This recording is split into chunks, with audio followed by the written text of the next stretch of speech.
गांव में दिनेश और गायत्री नामक पति पत्नी रहते थे। उनके मालिनी और चंदू नामक 2 बच्चे भी थे। दिनेश एक छोटा नौकरी करता था और उसी से आए हुए पैसों से अपना घर चलाता था। ऐसे उनका परिवार खुश रहता था। एक दिन दिनेश हमेशा की तरह कार्यालय में अपना काम कर रहा था जब उसे अपने सहयोगी के वजह से नौकरी से निकाला गया था। उसे नौकरी से निकाल देने पर वो रोज आने के समय से पहले ही घर पहुंच जाता है, किसी से बात नहीं करता है और उसके कमरे में बैठ जाता है। उसे ऐसे देख उसकी पत्नी उसके पास जाके पूछती है, क्या हुआ जी, आप ऐसे क्यों हैं? कुछ नहीं। तो ऐसे दुखी क्यों बैठे हैं? दिनेश बिना कुछ बोले शांत रह जाता है। अगर मैं बार बार पूछूंगी तो शायद उन्हें और दुख पहुंचेगा। धीरे से बाद में पूछूंगी। ऐसे सोचकर वहां से चली जाती है। ऐसे कुछ दिन वो नौकरी पे नहीं जाता है और दुखी होकर अपने कमरे में ही बैठे रहता है। कम से कम अब तो बोलिए कि आप नौकरी को ना जाके ऐसे घर पे ही क्यों बैठे हैं? हाँ, इतने दिन नौकरी के वजह से ही अपने परिवार की देखभाल कर पाया हूँ, मगर अब वो नौकरी ही नहीं है। मुझे समझ में नहीं आ रहा कि मैं क्या करूँ। ऐसे बहुत दिन तक अपने पति को किसी से बात किए बिना दुखी रहते देख नहीं पाती है। किसी के नीचे काम करने के वजह से ही इन्हें निकाल पाए हैं ना। खुद से व्यापार करने का कोई तरकीब निकालना होगा, ऐसे सोचती रहती है। हाँ, ये तो एक अच्छा तरकीब है, ऐसे ही करना भला है। ऐसे एक योजना सोच के अपने पति को बताने जाती है। सुनिए, अब आपको ऐसे दुखी रहने की कोई जरूरत नहीं है। सब कहते हैं ना कि मैं रसगुल्ला बहुत अच्छा बनाती हूँ, तो इसीलिए मैं आज से रसगुल्ला बना के आपको दूंगी और आप जाके उसे बेचिए। आपको अब से नौकरी के बारे में सोचने की कोई जरूरत नहीं है। अरे वाह, ये तो बहुत ही अच्छा योजना है। पति पत्नी दोनों उनकी योजना के अनुसार करते हैं। गायत्री रसगुल्ले बनाती है और दिनेश उन्हें बेचने जाता है। व्यापार अच्छा चलने पर और बहुत पैसे आने पर दिनेश बैठ के सारे पैसों का गिनती करते रहता है। पैसे तो बहुत आ रहे हैं। अब से मुझे हर रोज जाके रसगुल्लों को बेचने की कष्ट लेने की कोई जरूरत नहीं है। हफ्ते में एक भी बार जाके बेचूं तो बस है। आए हुए पैसों से खुश रह सकते हैं। ऐसे सोचकर अगले दिन जब उसकी पत्नी रसगुल्ले तैयार करके रखती है तो वो अखबार पढ़ते रहता है। मैंने रसगुल्लों को बहुत पहले तैयार कर दिया है जी, अब तक आप नहीं गए। आज से रसगुल्ले हर रोज बना के रखने की कोई जरूरत नहीं है। मैं जिस दिन कहता हूँ उसी दिन बनाऊं तो काफी है। आज मैं रसगुल्ले बेचने के लिए नहीं जा रहा हूँ।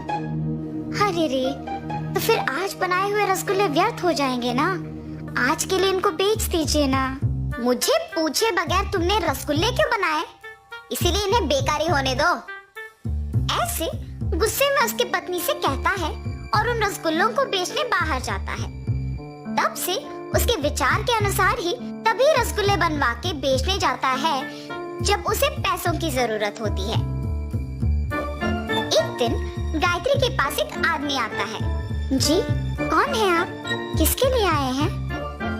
माता, मेरा नाम आदित्य है।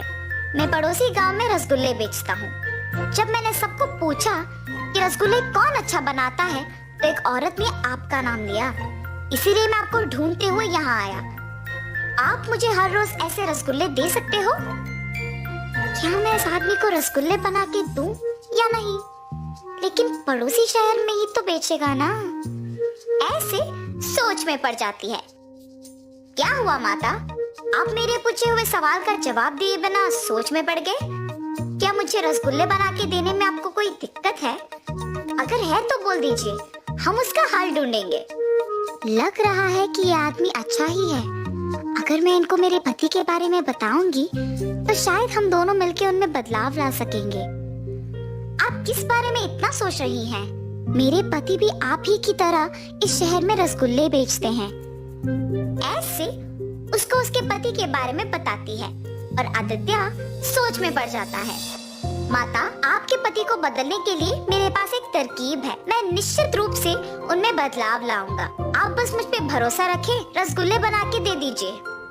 ऐसे वो रसगुल्ले लेकर उसी गांव में दुकान लगा के बेचने लगता है। इतने में पैसों की जरूरत होने पर दिनेश उसके पत्नी से रसगुल्ले बनवा के बेचने गांव में जाता है। सारा गांव घूमने पर भी कोई उससे रसगुल्ले नहीं खरीदता है और उल्टा उससे किसी और के रसगुल्ले की दुकान के बारे में गांव वाले बताते हैं। इससे वो घर वापस दुखी लौट आता है। क्या हुआ जी, आप दुखी क्यों हो? कोई इसी गांव में रसगुल्लों का दुकान लगा के बेच रहा है। गांव वाले उसी से खरीद रहे हैं क्योंकि वो बहुत स्वादिष्ट है। ये सब मेरे ही वजह से हुआ है। अगर मैं हर रोज रसगुल्ले बेचने जाता तो ये दिक्कत नहीं आती। पैसों की कमी ना होने पर मैंने हर रोज जाना बंद कर दिया और कभी कभी ही बेचने जाता हूँ। इसी समय में किसी और ने मौका देखा और हर रोज रसगुल्ले बेचने लग गया। ऐसे कह के तब से हर रोज गांव में जाके रसगुल्ले बेचने लग जाता है। हमेशा की तरह सभी दिनेश के पास नहीं आए, पर भी व्यापार उसका ठीक ही चल रहा था। आदित्य जब गायत्री के बनाए हुए रसगुल्लों को लेने आया था तो वो गायत्री को दुखी देखता है। अरे क्या हुआ माता, ऐसे दुखी क्यों हैं आप? कुछ नहीं जी, मेरे पति के बारे में मैंने तो बताया ना आपको। वो आजकल सुधर गए हैं और हर रोज रसगुल्ले बेचने गांव जा रहे हैं। मगर किसी और ने हमारे ही गांव में रसगुल्लों का दुकान लगाया और इसकी वजह से उनका व्यापार पहले जैसे अच्छा नहीं चल रहा और वो दुखी हैं।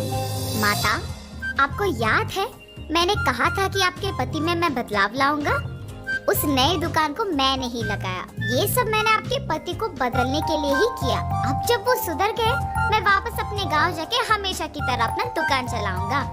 आप अब इसके बारे में मत सोचिए। ये कह के उससे रसगुल्ले लेके उस गांव में से दुकान निकाल के अपने गांव में लगाता है। तब से दिनेश के रसगुल्लों का दुकान हमेशा की तरह भीड़ से भरी रहती थी क्योंकि सारे गांव वाले उसी के पास आने लगे। वो तो मेरी किस्मत है कि उस आदमी ने उसका दुकान निकाल दिया, वरना बहुत मुश्किल हो जाता था। अब से मैं किसी और को ऐसे मौका नहीं दूंगा और हर रोज रसगुल्ले बेचने आऊंगा। उस दिन से दिनेश ध्यान से रसगुल्ले बेच के अपने परिवार के साथ खुश रहता था। और इस कहानी का नैतिक क्या है? आलस सबका दुश्मन है। अगर हम हमारा काम गर्व की वजह से ढंग से नहीं करेंगे तो कोई और हमारा मौका छीन लेगा।